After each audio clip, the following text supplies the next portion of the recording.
texto que lemos é um texto bastante conhecido de todos os irmãos que leem uma Bíblia e que ouvem a palavra do Senhor. Embora nós vamos falar de Elias. Elias, para quem não conhece, Elias foi um homem que do Velho Testamento nós poderíamos colocar Elias na galeria dos heróis da fé. Um homem que, com as mesmas paixões que temos, porque nós, seres humanos, somos feitos uma tricotomia, corpo, alma e espírito. E na nossa carne, no nosso corpo, não existe super-homem e nem mulher maravilha. Nós sabemos que nós somos sujeitos a tentar esquecer ou então querer desistir da promessa que Deus tem em nossas vidas. Todos que estão aqui nesta noite já passaram por dias difíceis que até mesmo pensou que não daria conta de suportar as tribulações da vida, as tentações da vida, a luta desta vida.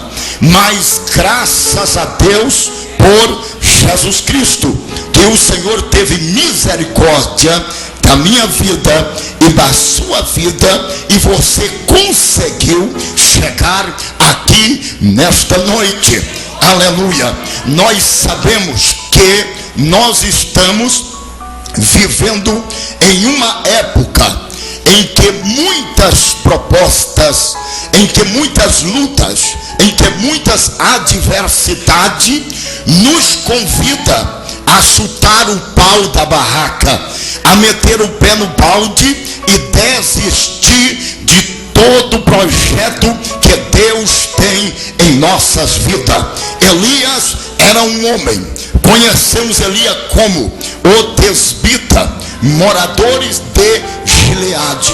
Queridos, quando a Bíblia diz o Tesbita, no capítulo de número 17, a Bíblia está dizendo, Tesbita significa que não tem uma árvore genealógica. Ninguém sabe e ninguém encontrou na Bíblia o pai e a mãe de Elias. Elias era um homem que eu disse e repito, que era sujeito às mesmas paixões que eu e você sente, mas Elias foi um instrumento usado na mão do Todo-Poderoso. Aleluia.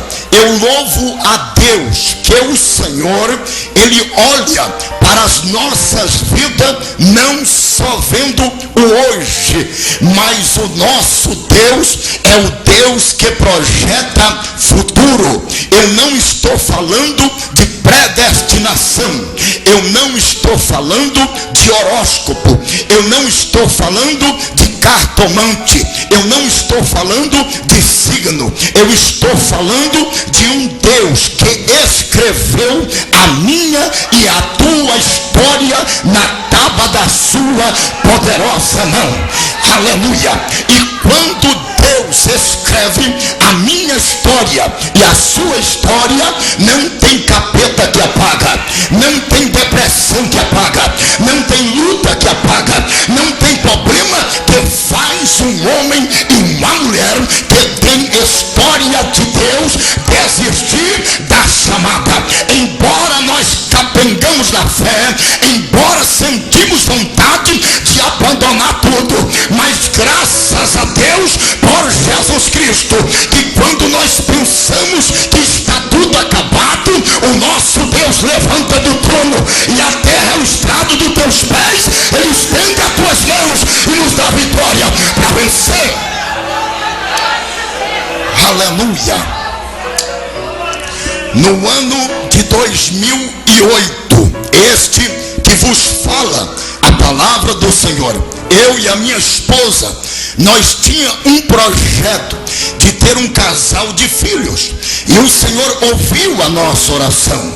Então a minha esposa se engravidou, ficou gestante de uma criança do sexo masculino, que nós escolhemos o nome Sóstenes de Castro Vidal. Eu disse: este daqui vai ser pregador. E na sua gravidez sofremos muito, porque não tínhamos dinheiro para pagar uma consulta.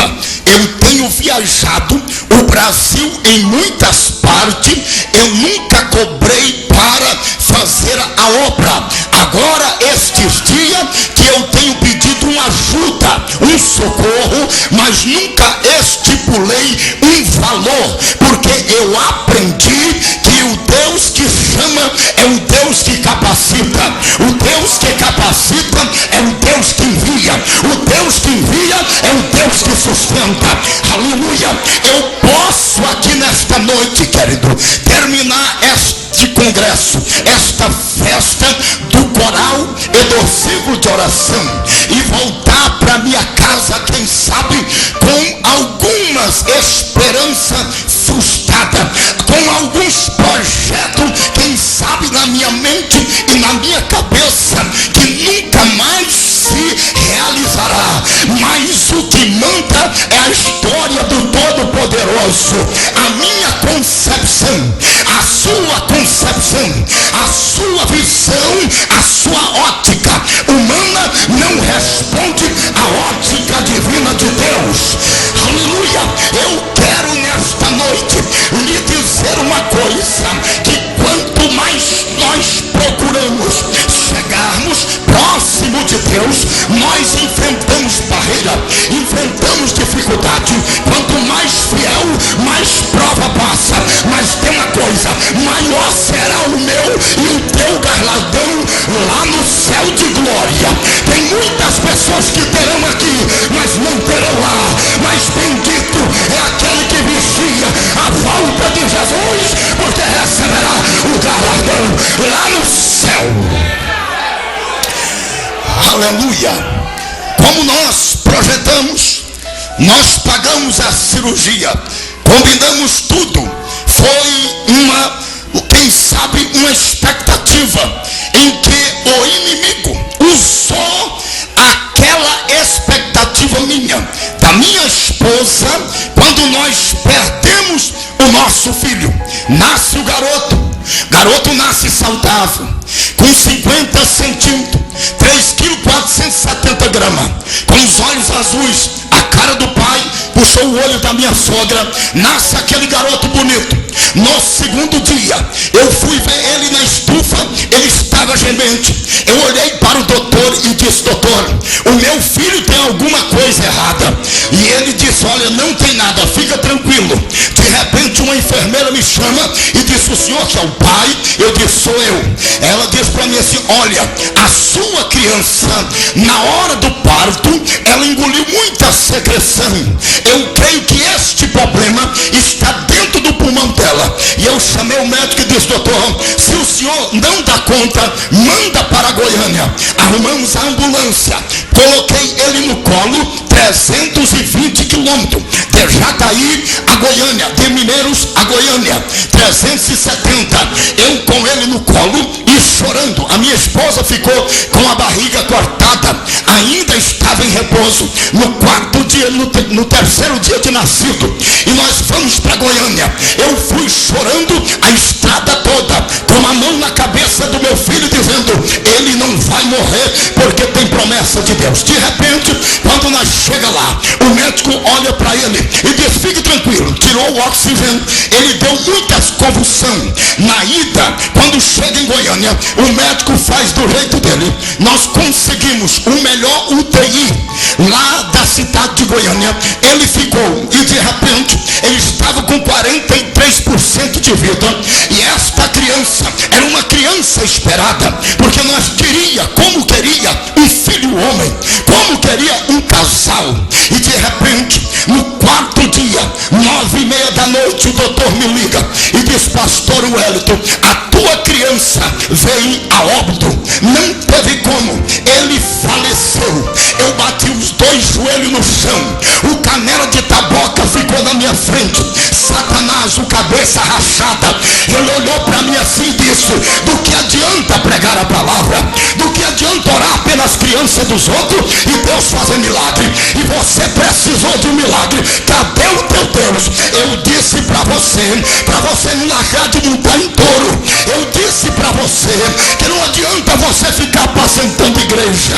Não adianta você pregar pelo Brasil afora. Não adianta você orar e Deus operar milagre, como muitos milagres Deus operou. Você precisou e o teu Deus não te ouviu.